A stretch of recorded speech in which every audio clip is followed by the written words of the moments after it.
Nous allons voir à présent comment on crée réellement une requête Ajax en utilisant le mot-clé new et en utilisant le open pour initialiser la requête et l'envoyer hein, finalement. Alors, vous avez, c'est pas très compliqué. Alors, par exemple, hein, je suppose que j'ai une balise script comme ça, donc sur ma page web, langage égale JavaScript. Voilà, puisque c'est des requêtes, la requête sera du JavaScript. Hein. Enfin, c'est une requête HTTP, mais envoyée par, générée par du code JavaScript. Alors, première chose, donc je vais créer, je pourrais créer ma variable. Hein. Je dis var, je l'appelle par exemple requête. Bon, dans un premier temps, je pourrais dire que mon objet requête là est nul. Alors maintenant, comment je crée donc, création de la requête, création. C'est là qu'on va utiliser le mot-clé new. Alors, on dit requête, donc la variable qui contient donc mon objet requête, donc requête égale, on fait égal à new, et c'est là que l'on instancie donc un nouvel objet de la classe XML HTTP request. Faites attention ici, hein, donc tout ça c'est en majuscule, le TTP c'est en minuscule, le R c'est en majuscule, et tout le reste c'est en minuscule. Hein. Voilà, request, voilà, sans paramètres. Voilà comment on crée la requête. Alors, une fois que on a créé la requête, il faut pouvoir faire la préparation pour l'envoyer. Il faut la préparer pour pouvoir l'envoyer. Hein. Alors, donc, on va préparer la requête. Ici, je vais mettre un autre commentaire. Donc, je vais dire préparation de la requête pour pouvoir être envoyée. Préparation. Préparation. Et c'est là, au niveau de la préparation, que l'on fait donc la requête que l'on vient de créer ici, l'objet requête. Donc, je fais requête. Voilà mon objet, je vais l'utiliser. Préparer ma requête. Donc, je dis open. Donc, je vais mettre en rouge la fonction open. Voilà, nous commençons à utiliser donc une fonction donc open. Voilà. Open de quoi? Eh bien, open de. Donc ici, je vais indiquer la méthode d'envoi de la requête HTTP, l'URL, et puis est-ce que c'est une requête synchrone ou asynchrone? Donc la méthode, je vais dire par exemple que c'est la méthode get. Voilà, get. Et puis, virgule.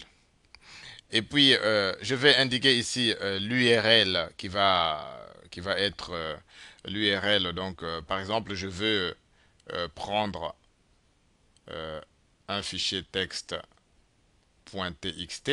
Voilà. Voilà. Donc, je vais aller donc chercher le contenu du fichier texte.txt. Par exemple, c'est l'URL. Donc, on donne absolument l'URL ici. Donc, ça peut être un point PHP, ça peut être un point XML, etc. Donc, et ici, je vais indiquer si ma requête est en mode synchrone ou en mode asynchrone. Hein. Donc, je vais le paramètre A5 ici va prendre soit false, soit true. Ah, si je dis false, donc mode synchrone, ou bien je dis true, mode asynchrone, par exemple. True. Et puis je ferme. Ma requête est préparée là. Point virgule.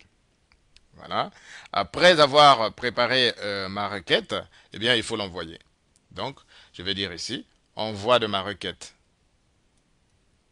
Envoyer la requête. Alors, pour envoyer la requête, c'est très simple. C'est ma requête à moi. Requête. Donc, c'est mon objet requête.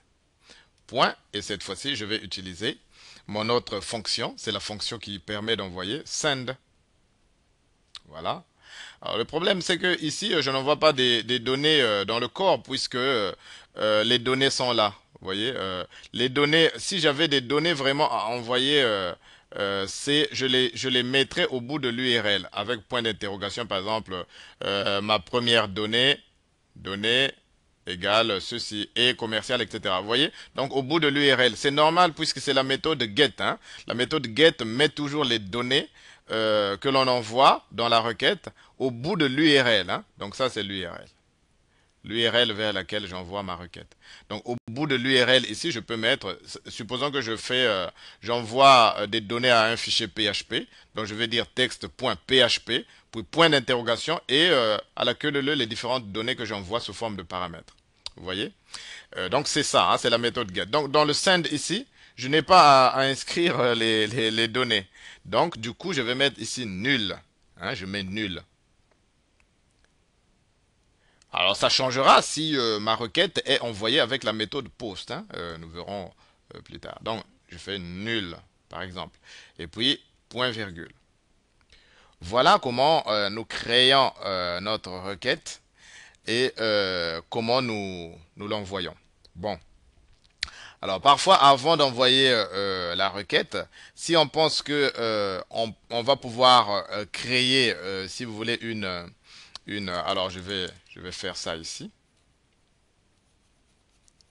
Alors, lorsque je prépare ma requête et je dis, lorsque je vais obtenir la réponse, eh bien, pour traiter cette réponse-là, je vais utiliser une certaine fonction qui va le faire.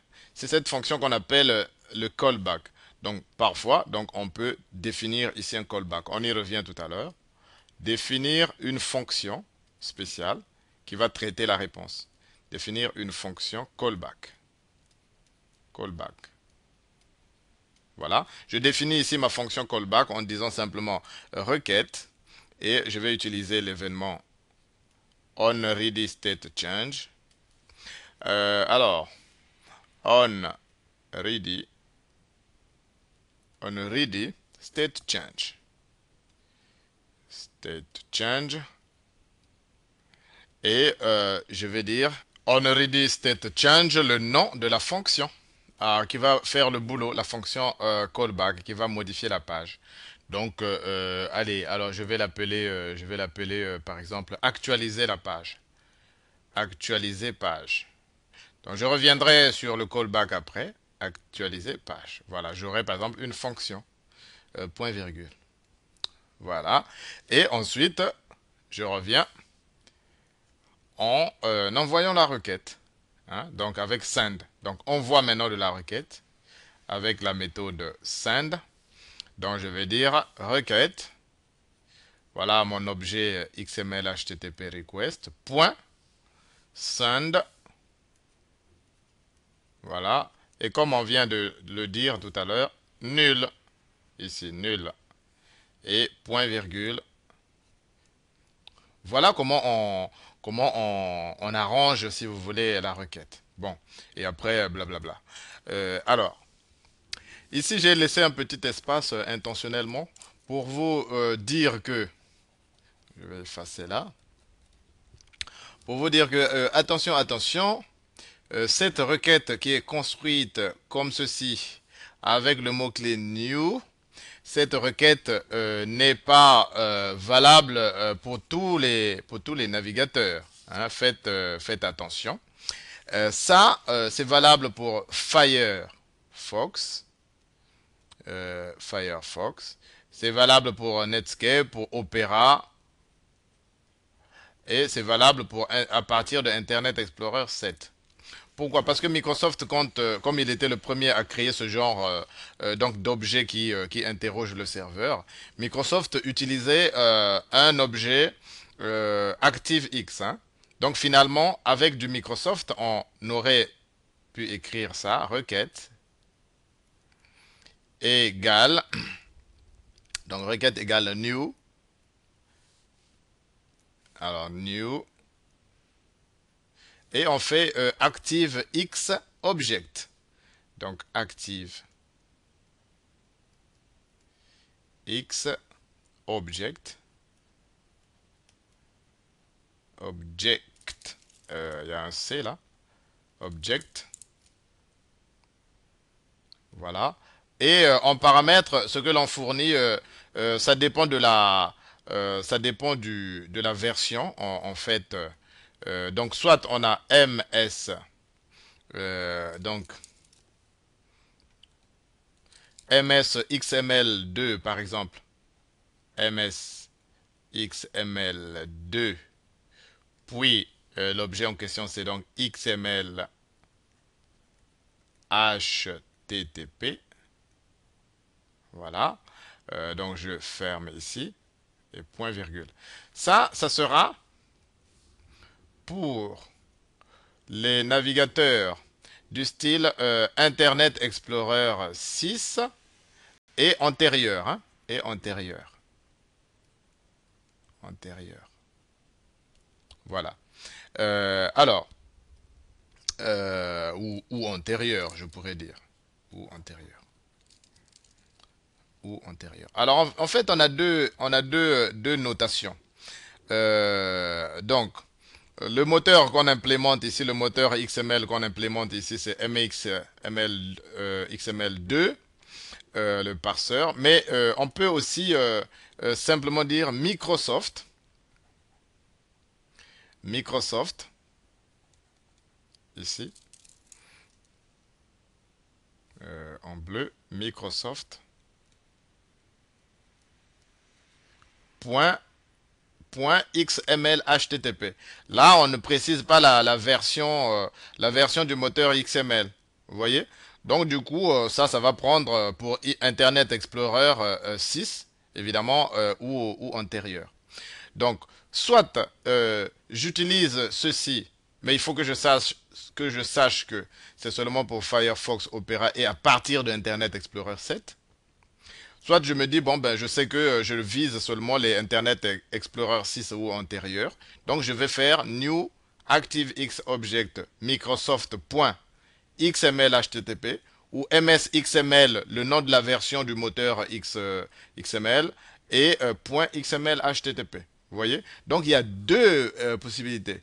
C'est pour ça que plus tard, je vais vous donner un code tout à fait compatible pour tous les navigateurs. Alors, à partir de là, nous allons faire un petit exemple. Je vous montrerai dans la section suivante un petit exemple pour mettre ça en œuvre. Mais dans mon petit exemple, je vais juste utiliser ceci. Parce que mon test, je vais le faire dans Firefox. Sachant que plus tard, donc dans les sections suivantes, nous allons voir une méthodologie. Donc c'est des if en fait. Hein. Donc il faut tester de quel navigateur il s'agit. Si c'est ces navigateurs-là, on fera avec ça. Si c'est plutôt les anciens navigateurs Microsoft, on fera avec ça. Donc on verra un code compatible 100%. Voilà, nous savons maintenant comment créer la fameuse requête. Bon, c'est bien, on envoie la requête. Donc nous sommes toujours dans le mécanisme de client et de serveur.